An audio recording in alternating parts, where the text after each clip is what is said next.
Guys, ജിൻഡോയ്ക്ക് തന്നെ cup കിട്ടി. അത് വളരെ സന്തോഷമുണ്ട്. നമ്മൾ ഒരാളെ അണ്ടർ എസ്റ്റിമേറ്റ് ചെയ്യല്ലെന്ന് പറയത്തില്ലേ, അതാണ് ഇവിടെ സംഭവിച്ചത്. പിന്നെ എല്ലാവർക്കും ഒരു പ്രതീക്ഷ ഉണ്ടായിരുന്നു ജിൻഡോയ്ക്ക് തന്നെ കിട്ടും. അത് അതുപോലെ തന്നെ സംഭവിച്ചു. കാരണം ആദ്യമേ അങ്ങേരെ എന്താ മണ്ടൻ കുണ്ടൻ അങ്ങനെയൊക്കെ കുറെ വിളിച്ചു. പക്ഷെ എന്താ ലാസ്റ്റിൽ ആരാ ജയിച്ചത്? ഒരാളുടെ ചില സ്വഭാവങ്ങൾ കണ്ടിട്ട് അണ്ടർ എസ്റ്റിമേറ്റ് ചെയ്യല്ലേ. പിന്നെ ഒരു കാര്യമുണ്ട്, പുള്ളി ആദ്യം ഭയങ്കര ബോർ അല്ലെങ്കിൽ എന്താ പറയുന്ന ഒരു ലാംഗ്വേജ് യൂസ് ചെയ്യുന്ന ലാംഗ്വേജ് ഒക്കെ വേറെ ആയിരുന്നു.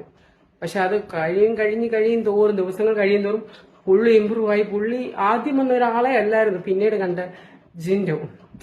ശരിക്കും ഡിസർവ് ആയിട്ടുള്ളവർ തന്നെയാണ് ഇത് ചെയ്തത്. പിന്നെ PR ടീമിന്റെ വർക്ക് അത് അവരുടെ രീതിക്ക് ചെയ്യുന്നു, അതേ ഉള്ളൂ. എന്നാലും എല്ലാം നല്ലപോലെ നടന്നു. ജനങ്ങളും ഹാപ്പിയാണെന്ന് കരുതുന്നു.